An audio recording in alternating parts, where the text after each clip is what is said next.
நமச்சிவாய வாழ்க. நாதந்தாள் வாழ்க. இமைப்பொழுதும் என் நெஞ்சில் நீங்காதான் தாழ் வாழ்க. வாழ்க வளமுடன். அனைவருக்கும் இனிய வணக்கங்கள். நிகழும் ஸ்ரீ மங்களகரமான சோபகிருது ஆண்டு தை மாதம் 18ஆம் தேதி வியாழக்கிழமை அன்று சஷ்டி திதியில் சித்திரை நட்சத்திரத்தில் திருதி நாமயோகத்தில் வணிசை கரணத்தில் சித்தயோகம் கூடிய நன்னாளில் இந்த சீர்மிகு பிப்ரவரி மாதம் பிறக்கிறது. பிறக்கப் போகும் இம்மாதம் உங்கள் வாழ்வில் வளமும் நலமும் செல்வ செழிப்பும் பெற்று புதிய வாய்ப்புகள் புதிய வெற்றிகளுடன் மங்களகரமாக அமைய எல்லாம் வல்ல இறைவனை உளமாற வேண்டி விரும்பி கேட்டுக்கொள்கிறேன். இம்மாத கிரக நிலைகளை பார்க்கும் போது மேசத்தில் குரு பகவான் சஞ்சாரம் செய்கின்றார். சனி பகவான் கும்பாராசியில் பயணம் செய்கிறார். ராசிக்கு 6ஆம் இடத்தில் கேது பகவானும் 12ஆம் வீட்டில் ராகு பகவானும் பயணம் செய்கின்றனர். சுக்கிரன் புதன் செவ்வாய் ராசிக்கு 9ஆம் இடத்தில் சஞ்சாரம் செய்கின்றனர். ஜனவரி 15ஆம் தேதி சூரிய பகவான் மகர ராசிக்கு மாறியதை தொடர்ந்து பிப்ரவரி 1ஆம் தேதி புதன் பகவானும் பிப்ரவரி 5ஆம் தேதி செவ்வாய் பகவானும் மகர ராசிக்கு பெயர்ச்சியாக உள்ளனர். இதனால் பிப்ரவரி மாதத்தின் தொடக்கத்திலேயே 3 கிரகங்களின் சேர்க்கை நடக்க உள்ளது. மகர ராசியில் சூரியனுடன் புதன் இணைவதால் புதாதித்ய யோகமும் சூரியனுடன் செவ்வாய் இணைவதால் ஆதித்ய மங்கள ராஜயோகமும் உருவாகிறது. இந்த கிரக அமைப்பினால் உங்கள் வாழ்வில் ஏற்படக்கூடிய சுபம் மற்றும் அசுப பலன்கள் என்ன என்பதனை விரிவாக காண்போம். இதுவரை ஆபத்தில் சிக்கி சீரழிந்த உங்கள் வாழ்க்கை பயணம் மாறப்போகிறது. இப்படியும் ஒரு வாழ்க்கையா என மனக்கசப்பில் வாழ்ந்து வந்த உங்களுக்கு இனி வசந்தம் வீசப்போகிறது. இனி யமனே உங்கள் எதிரில் வந்தாலும் சிவனின் அருளால் எதிர்த்து நின்று போராடும் பலம் உங்களை வந்து சேரும். உங்கள் பிறப்பு ஒரு சாபக்கேடு அல்ல, அது சரித்திரம் படைக்கும். ரிஷபராசி அன்பர்களே, இம்மாதம் முழுவதும் குரு பகவானால் பல நன்மைகள் ஏற்பட உள்ளன. குடும்பத்தில் மகிழ்ச்சியான சூழ்நிலை காணப்படும். சுப நிகழ்ச்சிகளால் வீடு களை கட்டும். பிள்ளைகளால் அனுகூலம் உண்டாகும். கணவன் மனைவிக்கு இடையே இருந்து வந்த கருத்து வேறுபாடு நீங்கி அந்யோன்யம் அதிகரிக்கும். பிரிந்திருந்த கணவன் மனைவி ஒன்று சேரும் வாய்ப்பு ஏற்படும். உறவினர்கள் வருகையால் ஆதாயம் உண்டாகும். பழுதான மின்சார மின்னணு சாதனங்களை மாற்றி புதிதாக வாங்குவீர்கள். தந்தை வழியில் சில சங்கடங்கள் ஏற்படக்கூடும். தந்தையின் உடல் நலனில் ஆரோக்கியம் தேவை. ஆன்மீக நாட்டம் அதிகரிக்கும். நீண்ட நாளாக செல்ல நினைத்த வெளிமாநில புண்ணிய தலங்களுக்கு செல்லும் வாய்ப்பு ஏற்படும். குடும்ப உறுப்பினர்கள் உங்கள் ஆலோசனைகளுக்கு முக்கியத்துவம் தருவார்கள். ஷேர் மூலம் பணம் வருவதற்கு வாய்ப்பு உண்டு. தாய்மாமன் வழியில் சில சங்கடங்கள் ஏற்படக்கூடும் என்றாலும் அதனால் பாதிப்பு எதுவும் ஏற்படாது. உணவு விஷயத்தில் கவனம் தேவை.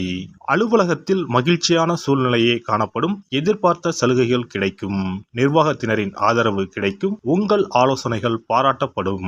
சக ஊழியர்கள் கேட்கும் சந்தேகங்களை தீர்ப்பதுடன் அவர்களுடைய பணிகளில் உதவி செய்வீர்கள்.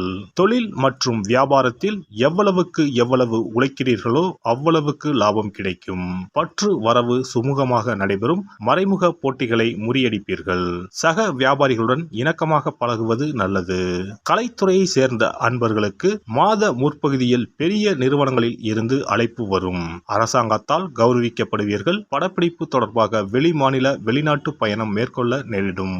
மாணவ மாணவியருக்கு கஷ்டப்பட்டு படித்தால் மட்டுமே தேர்வுகளில் நல்ல மதிப்பெண்கள் பெற முடியும். நண்பர்களுடன் பழகுவதில் மிகவும் கவனம் தேவை.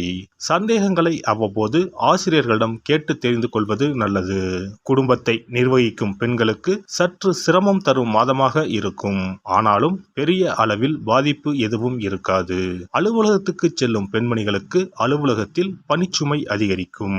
இம்மாதம் சாதகமான நாட்கள் 6, 7, 9 மற்றும் 10. சந்திராஷ்டம நாட்கள் 1 மற்றும் 2. அதிர்ஷ்ட எண்கள் 5, 7, 9. வழிபட வேண்டிய தெய்வம் சூரியன் மற்றும் தட்சிணாமூர்த்தி. பரிகாரம்: ஞாயிற்றுக்கிழமைகளில் சூரியனுக்கு செம்பருத்தி மாலை அணிவித்து அர்ச்சனை செய்வதும் வியாழக்கிழமைகளில் தட்சிணாமூர்த்திக்கு மஞ்சள் மலர்களால் அர்ச்சனை செய்வதும் நன்மை தரும். சிறப்பு பரிகாரம் மற்றும் ஆலய தரிசனம். புத்திர பாக்கியம் என்பது திருமணமாகி பல ஆண்டுகள் ஆகியும் புத்திர பாக்கியமே ஏற்படாத நிலை. புத்திர தோஷம் என்பது ஒவ்வொரு லக்னத்திற்கும் வேறுபடும். பொதுவாக எந்த லக்கணமாக இருந்தாலும் 5ஆம் இடம்தான் புத்திரஸ்தானத்தை குறிக்கும். எனவே அந்த 5ஆம் இடத்தை முக்கியமாக பார்க்க வேண்டும். சேர்த்து வைத்த புண்ணியம்தான் குழந்தையாக பிறக்கும் என்று பழமொழி உண்டு. அந்த வகையில் 5ஆம் இடம் பூர்வ புண்ணியஸ்தானமாகவும் திகழ்கிறது. தாய்மாமன் தாய்வழி உறவுகள் ஆகியவற்றை குறிப்பதும் 5ஆம் இடம்தான். 5ஆம் இடத்தில் பாவக்கிரகங்கள் அதாவது ராகு செவ்வாய் சனி அல்லது சூரியன் அமர்ந்தால் ஒரு சிலருக்கு குழந்தை பாக்கியம் பாக்கியம் இல்லாமல் போகும் அல்லது தாமதமாக கிடைக்கும். ஒருவேளை 5ஆம் இடத்தில் உள்ள பாவக்கிரகங்களை சுப கிரகங்கள் பார்த்தால் குழந்தை பாக்கியம் கிடைக்கும் என்பது நம்பிக்கை. இனி புத்திர பாக்கியம் பெறுவதற்கான ஆலய வழிபாடுகளை பார்ப்போம். செவ்வாய் பகவானின் அம்சமாக கருதப்படும் முருகப்பெருமான் வழிபாட்டை தவறாமல் செய்பவர்களுக்கு நிச்சயமாக புத்திர பாக்கியம் கிடைக்கும். குரு பகவான் வீற்றிருக்கும் தலங்கள் அனைத்தும் சிறப்பு வாய்ந்தவைதான். ஆலங்குடி குருஸ்தலம், திட்டை குருஸ்தலம் சிறப்பான பலன்களை கொடுக்கும் ஆலயங்களாகும். அது மட்டுமல்லாமல் சிதம்பரம் அருகே இருக்கக்கூடிய ஓமாம்புலியூர் துயர்தீர்த்தநாதர் ஆலயமும் குரு பகவானின் ஸ்தலமாகும். இந்த ஆலயங்களுக்கு சென்று தரிசித்து வருவதன் மூலம் புத்திர பாக்கியம் நிச்சயமாக கிடைக்கும் என்பதை உறுதியாகவே சொல்லிக் கொள்கிறேன். மேலும் வைத்தீஸ்வரன் கோவில் அனைத்து விதமான நோய்களையும் தீர்க்கும் ஆலயம். இது செவ்வாய் பரிகார ஸ்தலம். எனவே நல்ல சத்தான அறிவு கூர்மை மிக்க குழந்தை பாக்கியம் வேண்டுபவர்கள் இந்த ஆலயத்திற்கு சென்று வந்தால் குழந்தை பாக்கியம் பெறுவதற்கு உண்டான தடைகளை நீக்கி புத்திர பாக்கியத்தை நிச்சயம் அருள்வார் வைத்தியநாத சுவாமி. மேலும் கருவின் உருவாக இருக்கும் கருமாரியம்மன் ஆலயங்கள் அனைத்தும் புத்திர பாக்கியம் நல்கும் ஆலயங்களே. சமயபுரம் மாரியம்மன், திருவேற்காடு கருமாரியம்மன் போன்ற ஆலயங்கள் அனைத்தும் சிறப்பு வாய்ந்தவையே. அதேபோல் திருச்சிக்கு அருகில் உள்ள திருப்பட்டூர் பிரம்மா ஆலயம் பிறவி பயனை அனுபவிக்க செய்யும் ஸ்தலம். திருப்பட்டூர் பிரம்மாவிடம் வேண்டுதல் வைக்க குழந்தை பாக்கியம் கிடைக்கும். திருச்செங்கோடு அர்த்தநாரீஸ்வரர் ஆலயம் புத்திர பாக்கியத்தை அருளும் முக்கிய ஸ்தலம். குருவாயூர் கிருஷ்ணர் ஆலயமும் ஸ்ரீரங்கம் ரங்கநாதர் ஆலயமும் குழந்தை பாக்கியத்திற்கு வழிகாட்டக்கூடிய வழி கிடைக்கக்கூடிய அற்புத திருத்தலங்கள். இந்த ஆலயங்களில் துலாபாரம் என்னும் வேண்டுதல் வைத்து வந்தால் குழந்தை பாக்கியம் உடனே கிடைக்கும். குழந்தை பேறு பெற்ற லட்சக்கணக்கான பேர் இங்கு வந்து நேர்த்தி கடன் செலுத்துவதை தினந்தோறும் காணலாம். அதேபோல் அத்தி மரத்தை நட்டு வளர்த்து வருவதும் அத்தி மரத்தை பேணி காப்பதும் குழந்தை பாக்கியத்தை தரும். தான தர்மங்களும் புத்திர பாக்கியத்தை தரும். அக்கம் பக்கம் உள்ள குழந்தைகளுக்கு உணவு வழங்குதல், இனிப்புகள் வழங்குதல் போன்ற செயல்கள் புத்திர பாக்கியத்தை தரக்கூடியதாகும். துர்க்கை வழிபாடும் முருகப்பெருமான் வழிபாடும் சிறந்த பரிகார முறைகள். அதிகாலை நேரத்தில் அரச மரத்தை 48 முறை சுற்றி வருவதன் மூலமும் குழந்தை பாக்கியம் நிச்சயம் உண்டாகும். எறும்பு புற்றுக்கு வெல்லம் பொட்டுக்கடலை கலந்து தருவதால் 1000 பேருக்கு அன்னதானம் செய்த பலன் வந்து சேரும். கர்ப்பிணிகளுக்கு அவர்கள் விரும்புவதை வாங்கி கொடுத்து அவர்களை மகிழ்ச்சிப்படுத்துவதன் மூலம் அவர்களுடைய ஆசீர்வாதம் கிடைக்க பெற்று குழந்தை பாக்கியம் கிடைக்கும் என்பது உண்மை. புத்திர தோஷம் உள்ளவர்கள் முதியோர் காப்பகங்களில் உள்ள முதியோருக்கு உணவு உடை வழங்கி அவர்களின் ஆசையை பெற்றால் புத்திர பாக்கியம் கிடைக்கும்.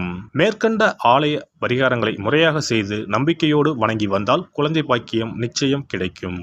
எல்லாம் வல்ல இறையருளால் நீங்களும் உங்கள் அன்பு குடும்பமும் உடல் நலம், நீலாயுள், நிறை செல்வம், உயர் புகழ், மெய்ஞானம் ஓங்கி வாழ்க வளமுடன். இந்த வீடியோ உங்களுக்கு பிடிச்சிருந்தா லைக் பண்ணுங்க, ஷேர் பண்ணுங்க அண்ட் சப்ஸ்கிரைப் பண்ணுங்க. பக்கத்துல இருக்க பெல் ஐகானை கிளிக் பண்ணுங்க. நன்றி, வணக்கம், வாழ்க வளமுடன்.